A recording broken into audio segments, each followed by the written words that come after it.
आज हम लोग बीएड द्वितीय सेमेस्टर सामाजिक अध्ययन के अंतर्गत पढ़ेंगे सामाजिक अध्ययन की शिक्षण विधियाँ। आपको पिछले क्लास में बताया गया सामाजिक अध्ययन की शिक्षण विधियों में पाठ्य पुस्तक विधि। आज जिस विधि का हम लोग अध्ययन करेंगे उसका नाम है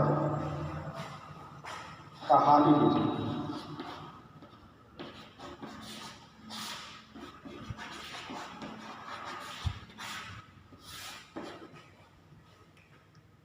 कहानी विधि के बारे में बताया जाता है, इसमें भी बालक को या छात्र को जो शिक्षक होता है किसी न किसी रोचक कहानी द्वारा ज्ञान प्रदान करता है।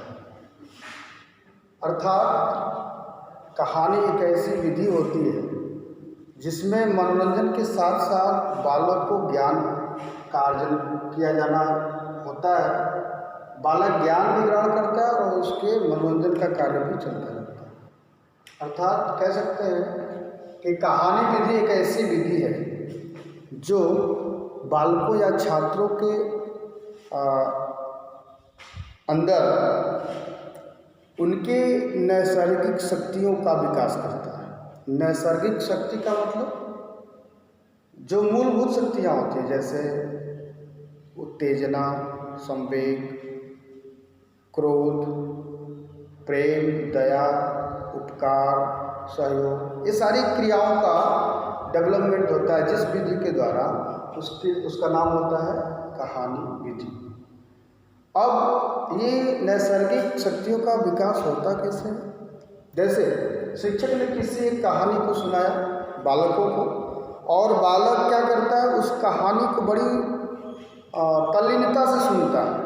और जब तल्लीनता के साथ कहानी सुनता है तो उसमें जो बहुत सारे पात्र होते हैं जो शिक्षक कहानी सुनाता है, उन पात्रों के स्टेटमेंट या बातों को इस तरह से प्रस्तुत करता है कि बालक उसके कैरेक्टर को अपने दिल दिमाग में रखना चाहता है। तो दिल दिमाग में जब उसके कैरेक्टर को रखता है तो वो क्या कह रहा है, कौन सा बात कह रहा है, कौन सा कार्य करने की बात कर रहा है, उसको बालक बड़ी रोचकता से सुनता है और कहानी बहुत तीव्र गति से समझ में आती है बालकों को। तो इसलिए उनके अंदर अगर अच्छी क्वालिटी की बात होती है तो वहाँ पर उसका संवेग का प्रदर्शन होता है, वृद्धि होती है। और कहीं कोई गलत कहानी में पार्ट आता है तो बालक सुनता है तो उसके अंदर ये भावना आती है कि इसको ये नहीं करना चाहिए, तो वहाँ पर उसको गुस्सा आता है। और कोई ऐसा पात्र कहानी में दिखाया जाता है शिक्षक के द्वारा जो काफ़ी दुख में है, तो वहाँ पे करुणा का भाव बालक के अंदर आता है। तो इस तरह से कह सकते हैं कहानी विधि एक ऐसी विधि है जिसके द्वारा बालकों या छात्रों के अंदर नैसर्गिक शक्तियों का विकास होता है। और एक कहानी विधि एक मनोवैज्ञानिक विधि है। मनोवैज्ञानिक विधि इसलिए है क्योंकि कहानी से बालक के जो मनोवैज्ञानिक क्षेत्र होता है उसमें बहुत ज़्यादा परिवर्तन होता है, बहुत ज़्यादा वो सीखता है, उसका पूरा प्रभाव उसके मस्तिष्क में पड़ता है। इसलिए कहानी विधि को हम एक मनोवैज्ञानिक विधि भी कहते हैं। इस विधि के अंतर्गत छात्रों को समाज के कुछ ऐसे महानुभाव जो अच्छे कार्य करते हैं या किए हैं, कलाकार, वैज्ञानिक और ये सब के साथ साथ समाज सुधारक, ये सारे लोगों की कहानियों के माध्यम से बालक के अंतर्गत ज्ञान का विकास किया जाता है। अब आगे देखेंगे कहानी विधि की कुछ शर्तें हैं।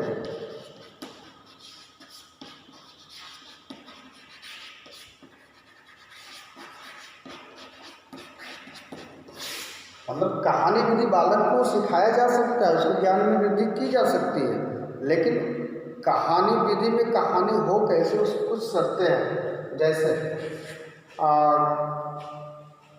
जो कहानी होती है, कहानी बालक के आयु के अनुसार होनी चाहिए। जैसे अगर हम 5 साल के बालक को कहानी विधि के द्वारा शिक्षा या दे रहे हैं या ज्ञान दे रहे हैं तो उसकी आयु के अनुसार ही वो कहानी भी होनी चाहिए। ऐसा नहीं है कि कहानी का स्तर इतना ऊंचा हो जाए कि बालक को समझ में ना आए। दूसरी चीज़, जो कहानी का प्रसंग होगा वो बिल्कुल सरल होना चाहिए। प्रसंग का मतलब शीर्षक ऐसा हो कि बालक तुरंत उसको जान पाए, समझ पाए। ऐसा नहीं कि शीर्षक इतने कठिन हो जाए, इतने कठिन शब्द वाला हो जाए जिससे बालक के दिमाग पर कोई असर न पड़े, तो कहानी विधि का कोई फायदा नहीं होगा। और जो अगली शर्तें हैं, जो कहानीकार होता है, जो शिक्षक होता है, जो बालकों को कहानी सुनाता है, उसकी जो भाषा शैली होती है वह बालक के अवस्था के अनुरूप होनी चाहिए, रुचि के अनुरूप होनी चाहिए, और साथ ही साथ उसके मानसिक स्तर को ध्यान में रख के कहानी सुनाना चाहिए। यानी रुचि, मानसिक स्तर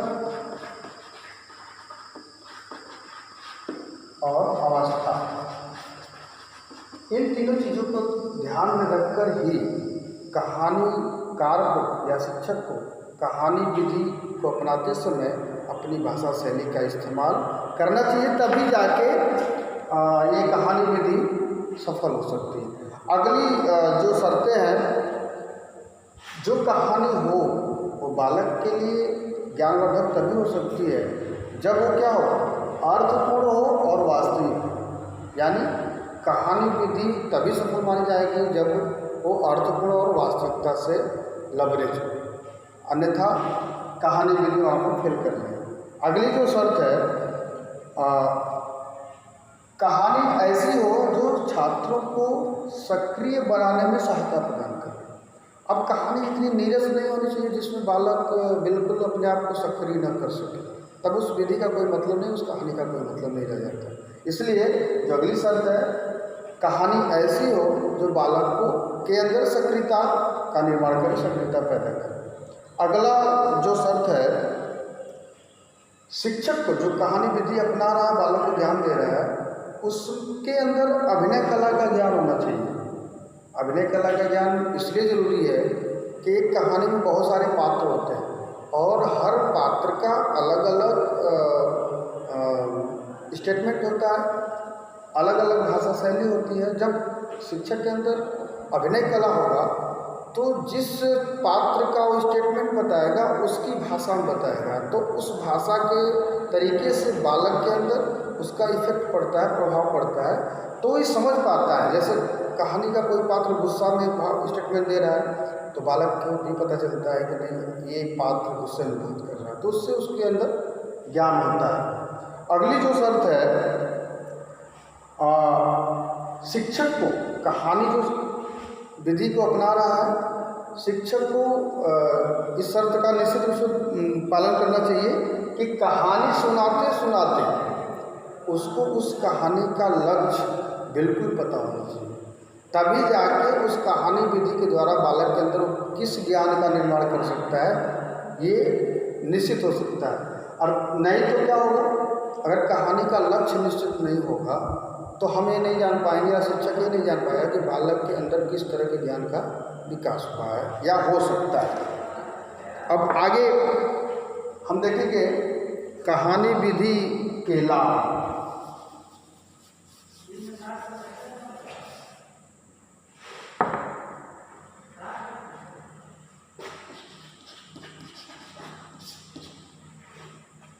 कहानी विधि द्वारा जो बालक को ज्ञान दिया जाता है उसके कुछ लाभ हैं।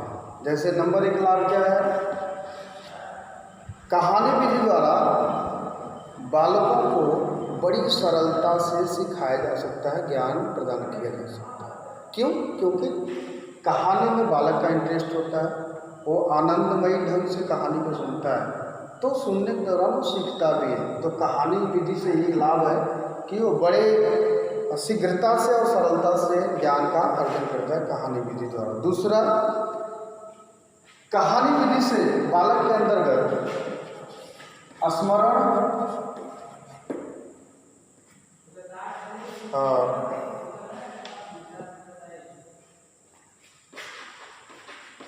कल्पना, स्मरण, कल्पना और चिंतन, कहानी विधि द्वारा बालक के अंतर्गत उसके स्मरण शक्ति का विकास होता है, उसकी कल्पना शक्ति का विकास होता है, उसके चिंतन शक्ति का विकास होता है। स्मरण क्या होता है, वो उस कहानी को याद करके कहीं और उपयोग में लाता है। कल्पना मतलब उस कहानी से के बारे में आगे तक वो सोच सकता है और कहानी में क्या कौन क्यों कर रहा है इसके बारे में वो चिंतन करता है, तो पाता है कि हमें उस जगह को होने के बाद क्या करना चाहिए। इस तरीके से कहानी विधि का एक दूसरा लाभ है कि बालक के अंतर्गत स्मरण शक्ति, कल्पना शक्ति और चिंतन शक्ति का भरपूर विकास होता है। और कहानी विधि से जो तीसरा लाभ होता है, बालक जब एक कहानी के अंतर्गत कई पात्रों के चरित्रों का अध्ययन करता है या सुनता है, जानता है, तो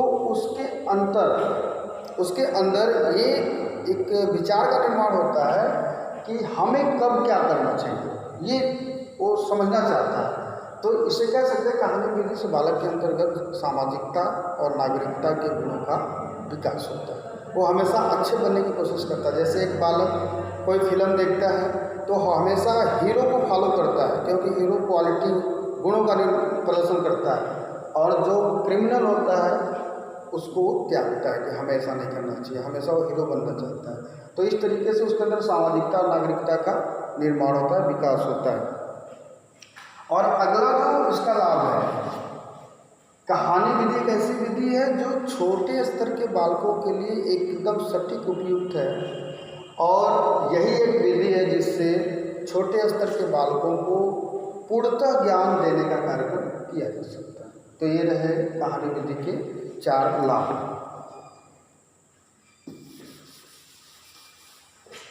अब देखेंगे कहानी विधि की हानियाँ या दोष।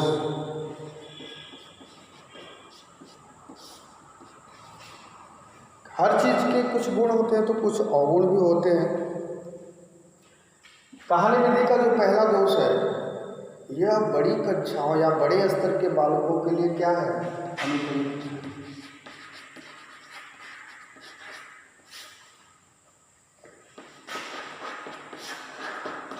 बड़े स्तर के बालकों के लिए,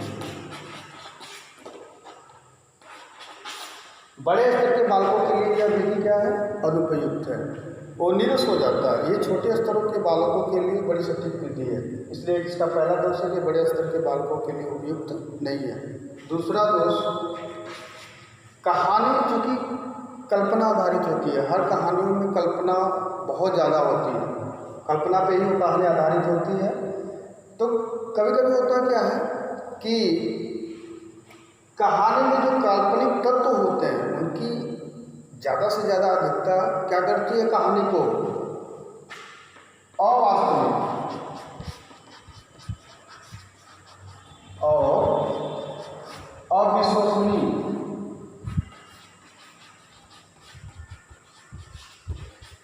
काल्पनिक जो तत्व होते हैं कहानी में, उनकी ज़्यादातर अधिकता होने के कारण कहानी अवास्तविक और अविश्वसनीय हो जाती है। तो ये 2 प्रकार के दोष होते हैं। इन दोषों के अलावा कहानी विधि के बहुत सारे लाभ हैं, और ये छोटे स्तर के बालक को ज्ञान प्रदान करने की सबसे सर्वोत्तम विधि मानी जाती है। तो ये रहा सामाजिक अध्ययन में कहानी विधि। थैंक्स।